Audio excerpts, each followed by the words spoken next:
Hi, welcome to Chat with Sonlight. Like Sonlight's curriculum offerings, we will explore homeschooling through the lens of a literature-based, Christ-centered education. Join us for everything you might be interested in for organizing your homeschool, connecting with others, and details on literature-based learning, and maybe a few sneak peeks. Hi, welcome to Chat with Sonlight. We are here today talking about family traditions. Traditions are different in every family. It depends on where you live. It depends on what your family dynamics were. It also depends on what's going on in your life and how things change. I know our family traditions changed from when my kids were little to now when we live in Alabama. Just something clicked and we changed totally what we do. And that is our new tradition, and my kids expect it.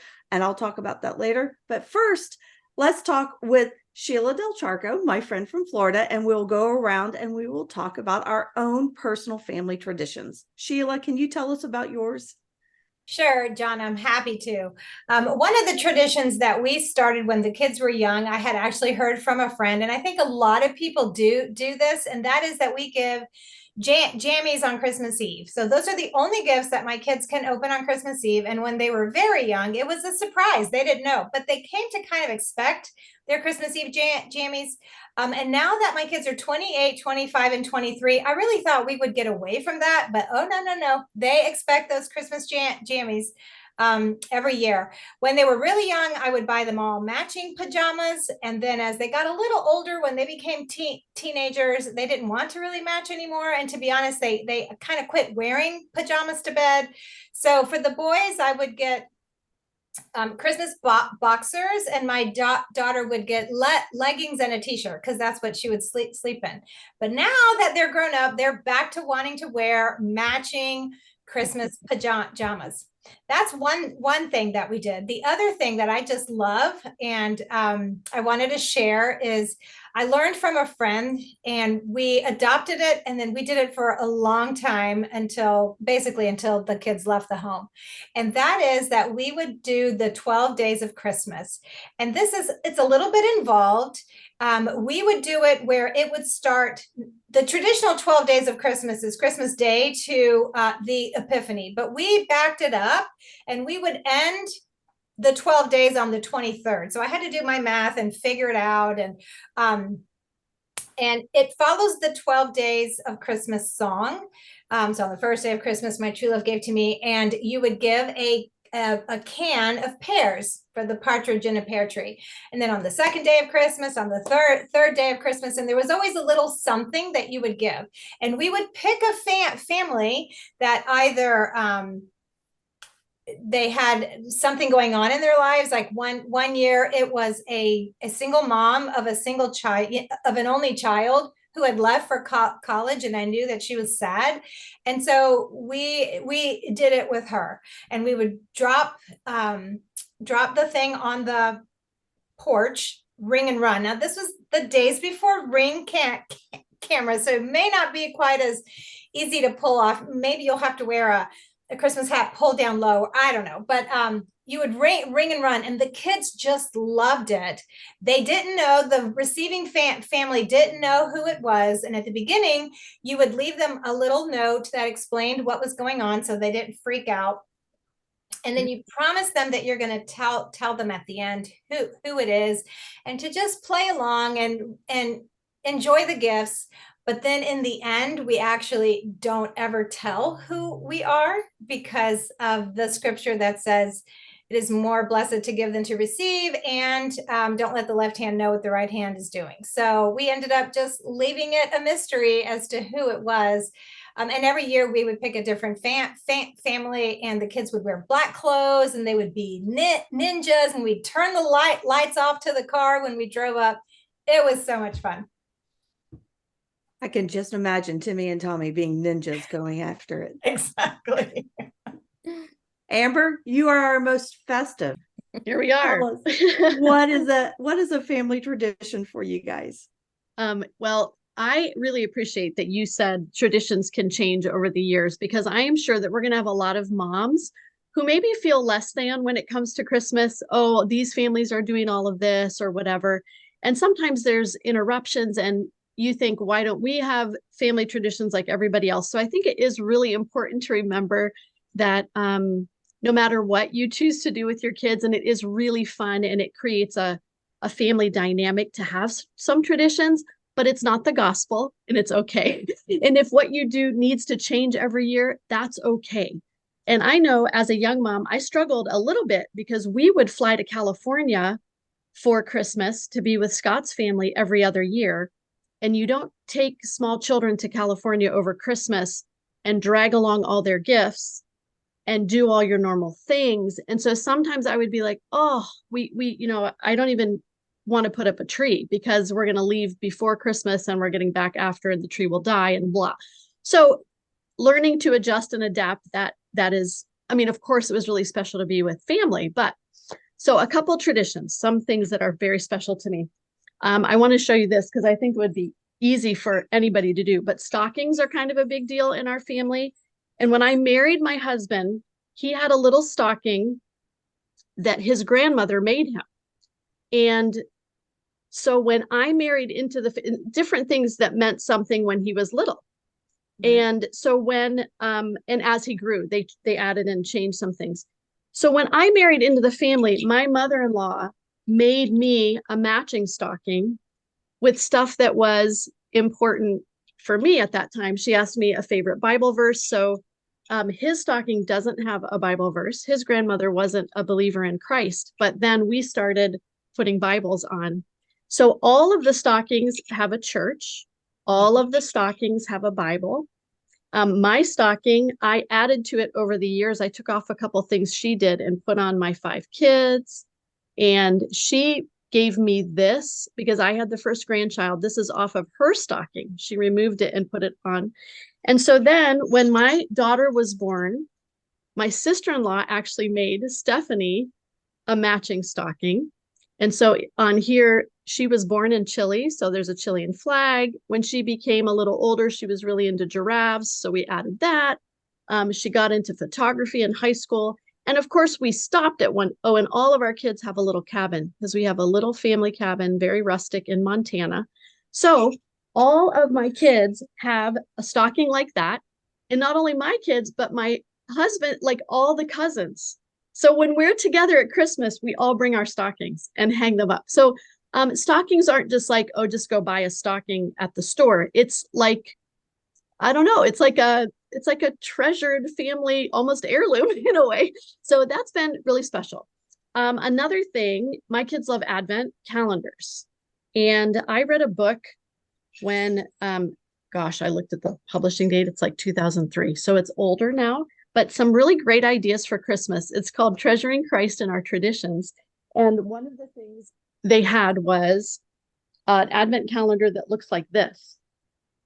So every day you read a little piece of the story and then you put that piece on the calendar. And the last day is you put baby Jesus in the manger. And it's just, we read the story every year. It's so funny. My 25-year-old can quote the whole thing because she heard it so many times. And of course now my kids are older, so we don't necessarily, obviously they're not home to sit around and read. But my 13-year-old is actually excited about it because she gets to do the whole calendar herself. She doesn't fight with anybody. And then maybe one last thing I would say is this. This is kind of fun. When my husband and I were young parents, he had an elderly aunt who we had a really hard time figuring out what to give. And that year, Starbucks was selling this tree with little drawers, and in every drawer was a piece of candy. And we thought, and then you would turn the drawer over, and so it starts to make a picture. So his aunt was thrilled. She thought she's alone. She lived alone. She thought it was the most fun thing. The next year, we got it back in the mail. She had put little toys and trinkets and candy in it for my kids. So they opened, and then the next year we sent it back. And the next year she sent it back and said, I'm done. Don't send it back to me. I can't fill it up. But we've filled it up every year for our kids. It just a little piece of candy, maybe some dollar coins, things like that. So that has become a really fun tradition for us. Just something fun and sweet to do as we count down the days to Christmas. I have one of those trees too. I like those trees, but I usually fill it with candy for myself. So yeah, right, for yourself. But And you can make those things up. I was even thinking this advent calendar, there are so many crafty, creative moms. You guys could make that up so easily. And it's just a really sweet thing. so, Anne, do you have a tradition that your family has done or does every year that you would like to share with us? Well, I am in the boat like you and Amber mentioned earlier that things tend to change, sometimes drastically over the years. And so our earliest traditions were very similar to Amber's, where we traveled to see family, because now we didn't live as far away as you did, but it was a couple hours worth drive. And so when the kids were really, really young, we did, we had our Christmas early. So not, anywhere quite near to Christmas Day, but we didn't want to drag all the gifts and things to grandparents' houses. So we ended up, and this is the tradition that stuck around for a few years. I was so happy when it ended, because we would have at our house, and then we would go to one set of grandparents' houses and then the other, because they lived, we didn't have to do every other year kind of thing with them. They were close enough to each other, but far enough away, from us that we had to travel. But we would do each house each year. So after 3 Christmas celebration opening gift things, I was just done. No, this has to stop. So the way it stopped is that we got a bigger car so we could carry everybody and luggage and some gifts. And so then we got it down to 2, where we kind of quit doing it at our house. And then Amber, it's the same kind of deal. Are we going to set up a tree for our cats to enjoy while we're gone at Christmas? Anyway, so it ended up being from 3 down to 2. So that was better.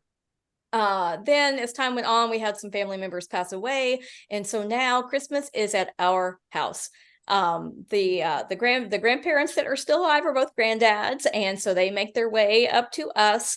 And, so that really it has just been a blessing for me to be able to host that every year.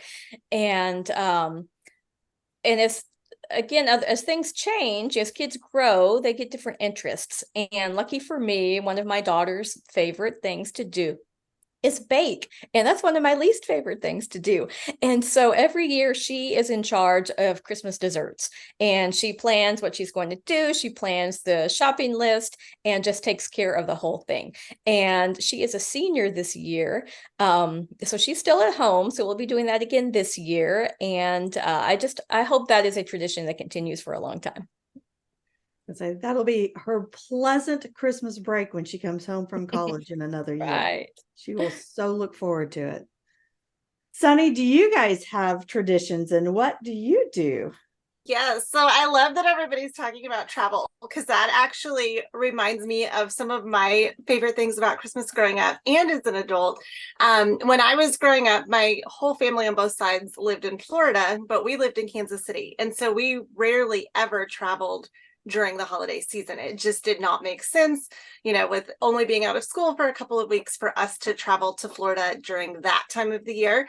And so we always stayed home. And to me, Christmas was just the 4 of us. So when my husband and I got married, the first, few years while we still lived in Kansas, we would kind of take turns and go visit family, and would spend Thanksgiving with one side and Christmas with the other. But then eventually we moved to Colorado, and we tried traveling. You both mentioned little kids across, a long drive. It's awful. It's so in 2017, I said, no more. I'm done with this. I'm used to Christmas celebrations just being 4 of us. So I'm totally fine with that, and had to break the news to both of our parents and say, hey, if you want to join us for Christmas, you're more than welcome, but we are not leaving Colorado at Christmas time. And it's actually, I like it so much more now, waking up in my own house and just making memories, the 4 of us, because it is more reminiscent of what I remember from childhood Christmases, although I know it's harder on our parents because they don't often like to drive either through the snow and everything in the wintertime. But a tradition that we carried over from my own childhood was on Christmas Eve. We would always go to the Christmas service at church, and we would go out to eat when we did it. Usually it falls late afternoon, early evening. And so it was always dinner time, either before or after the service. And to choose where we ate, everybody got to put the name of their favorite restaurant into a hat, and we drew it out before we went to the church service, and then we would go to that person's restaurant after or before, depending on what time it is. But it was something that was really fun, because once you were about 3 or 4 years old, you could put in your favorite restaurant. And so there were years we went really nice places. There were years we went to McDonald's or Pizza Hut. It just depended on who won. And it became this thing where, oh, you won last year, I hope you don't win again. It wasn't just the restaurant we were going to, but also who was winning. You know, some years people would win 2 or 3 years in a row. And so it was always, oh, I hope I win. And so we continued that even, you know, in our own family now. And so it's really fun. I know when our kids were old enough to start choosing their restaurants, they got really excited. And so now we do that before our church service in Colorado. So even though we are not with our family, you know, the extended sides of the family, we still get to do the restaurant, and it's really fun. I love hearing all of your traditions. Sunny's here. I know. I'm realizing the window is shining right on, leaving stripes on my face. I look like a candy cane. There we go. So we have more Sonlight mentors that are joining us to talk about family traditions. Sheila and Ann and Amber were just with us, and they gave us their traditions. And now we want to hear from Lisa and Jen and Christy. Lisa, do you have family traditions at your house for Christmas? Well, we are known as the tradition family. We have lots of traditions, but one of my kids' favorite is on Christmas Eve morning, I make reindeer pancakes, and it looks very impressive, but it really is not. And we put them on our Christmas dishes, and we have breakfast whenever anyone gets up. You know, when they were smaller, it was earlier. Now that, like, my 20-year-old who is at home on the holidays expects reindeer pancakes on Christmas Eve at some point. It's probably 11 or 11:30, you know, but yes, so we have lots of traditions, but that's one of our favorites. So let me ask you real quick. One of the things we talked about earlier was that how traditions change as our kids are growing, or that we might move or things happen. Do you find in your family things that change? Well, since I have only adult children now, and only one is generally at my house during the holidays, our holidays have definitely changed, but we do try to keep some of the things the same. And last year, my married daughter and her husband and my grandson came in January. And so we had Thanksgiving on one day, and then the next day we had Christmas, and we did some of the traditions from the kids' childhood. So that was an adaptation that we did. So I do try to keep things going, but it does change. But I'm excited this year. The grandbaby is 1, and so we'll start new traditions, and that's fun. It's great. Jen, can you tell us traditions that you guys have? Yeah, we have had several traditions that also have morphed over the years. Every year we watch It's a Wonderful Life, because that is Mom's favorite movie. Mm-hmm.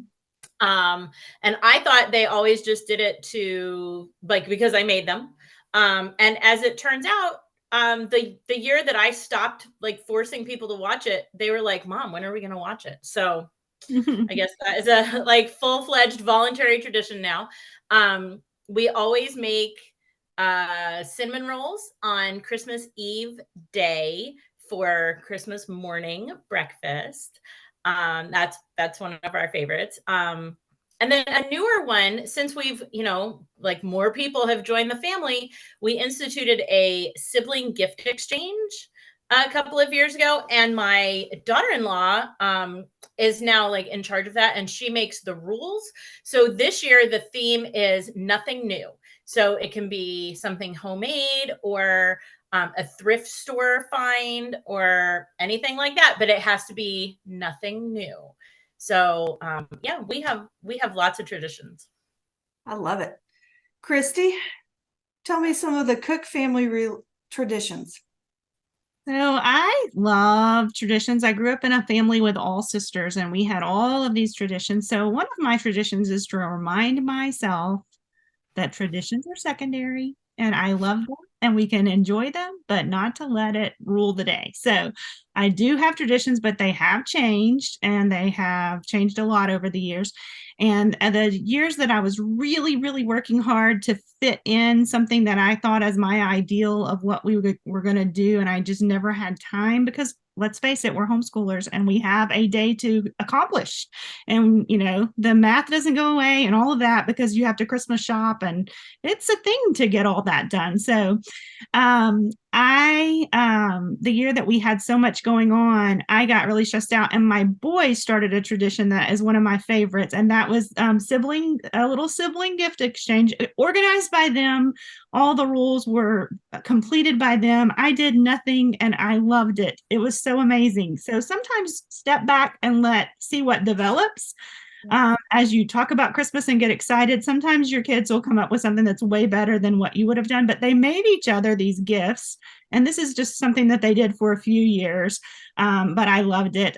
They made each other these surprise gifts, and they were sneaking around all during the month of December, adding these gifts to the stockings. So the stockings are hanging on hanging up over the fireplace, and they would come and tell me, can you put these in their stockings? One at a time, they would come, and each of them had made something for the other. And they were some of them were kind of elaborate paper or something, and they were so amazing. They were cute. They were creative.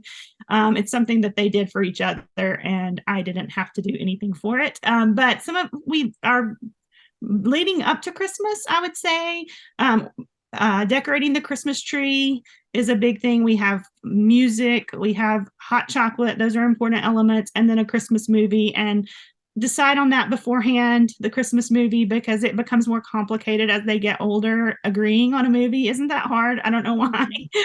But I like the idea of having one that they always love, and that has not happened at my house. Everybody has a different one. They've gone through seasons of different things. So that's something. The Grinch usually, but sometimes we decide we have to have the old one or the illumination. I mean, there's even disagreement. So anyway, but yeah, the Christmas tree is pretty steady, I would say, of a tradition, and everybody gets their own ornaments and puts them on the tree. Years ago, I had to be really careful with all the breakables.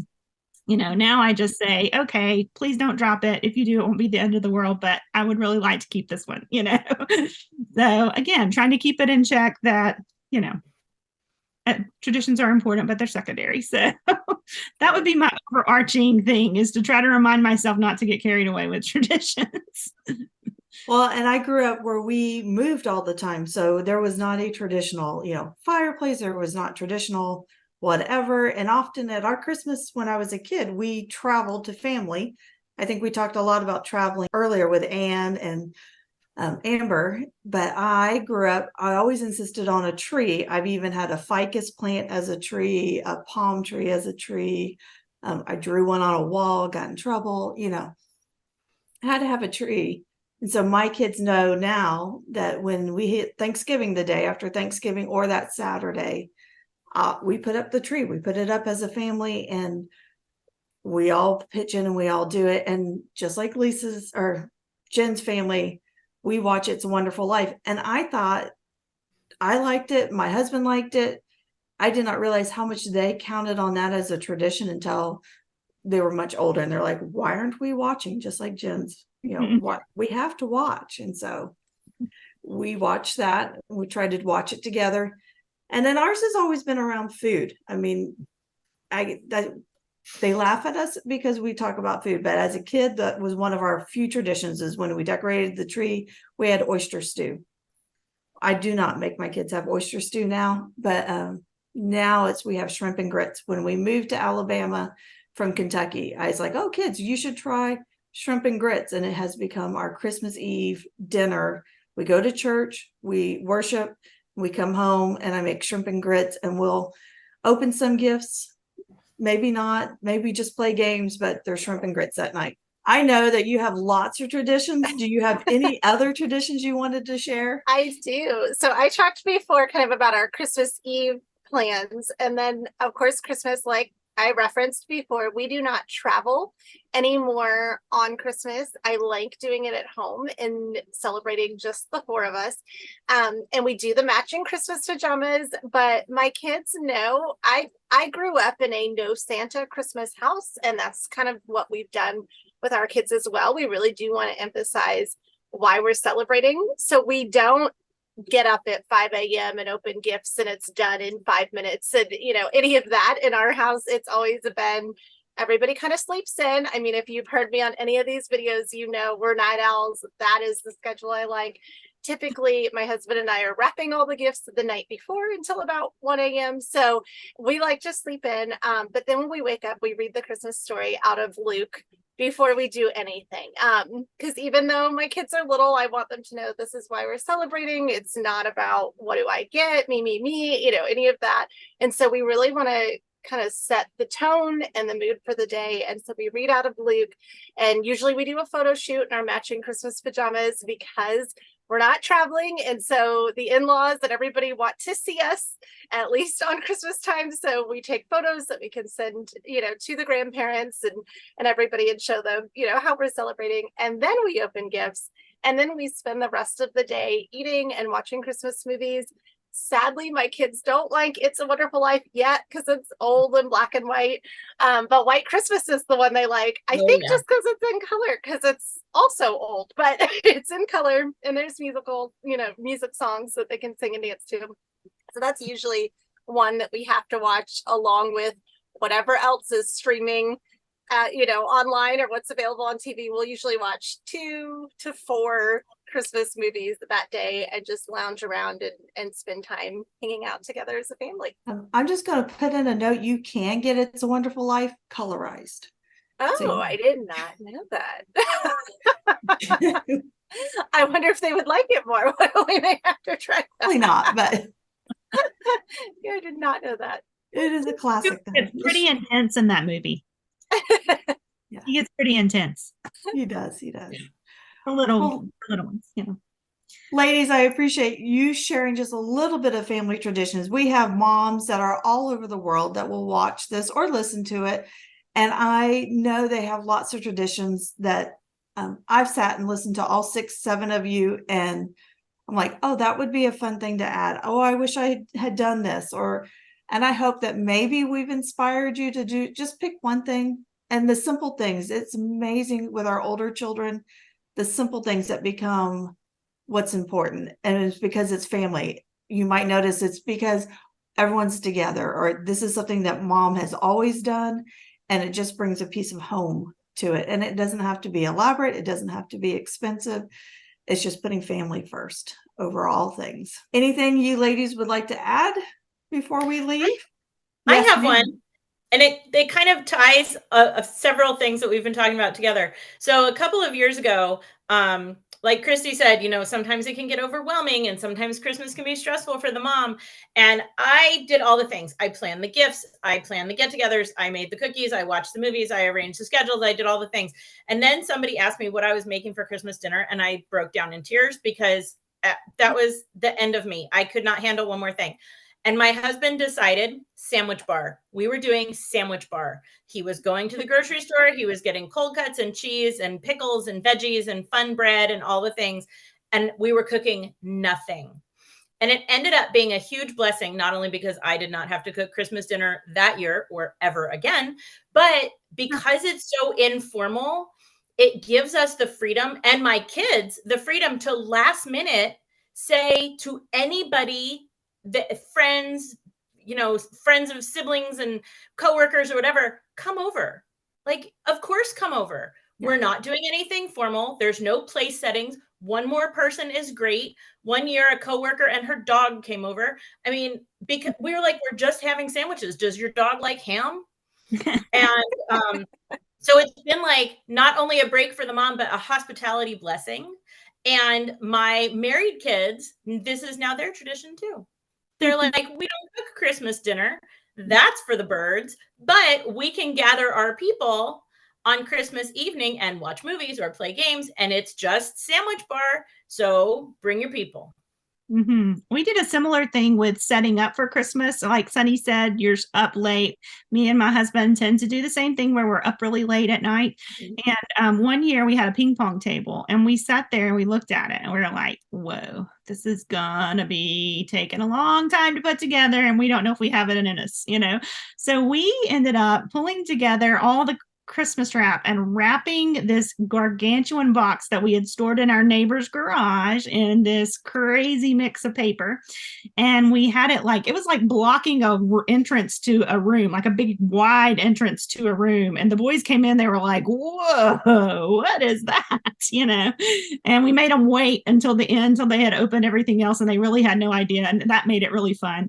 But then they got to help put it together. And that was a fun together activity on Christmas. So if you have something like that, it's going to take you losing sleep over it, then, let them join in and enjoy putting it together. That'll be a fun Christmas memory too. I would say even funner is that you let the husband and the kids do it and you go and watch the Christmas movie. I was reading my new books. A true sunlighter. She has her books. That book I mentioned, I really loved it. And I got it when, I can't remember, maybe Ben was a little guy, and it still seems so new to me. And I looked at it, I was like 2003. Oh my gosh, it's 20 years old. Yeah, when you said that, I was like, oh, that was the year I graduated high school. Even though it was 20 years old, it's still got some good stuff in it. Hey, I have a book I the love too. name and the author of that one, and I'll see if I can Right. find it. Oh, yeah. Just to reference it in our links. Yeah. Mine is called Celebrating the Christian Year by Martha Zimmerman, and it's Oh yeah, Martha an Zimmerman. oldie. I love that one, and Yeah. we still have traditions. It's more for Easter what we do. Yes. This one has even she talks about birthdays, how to make those kind of special, but a lot of it is how can we center this around Christ more?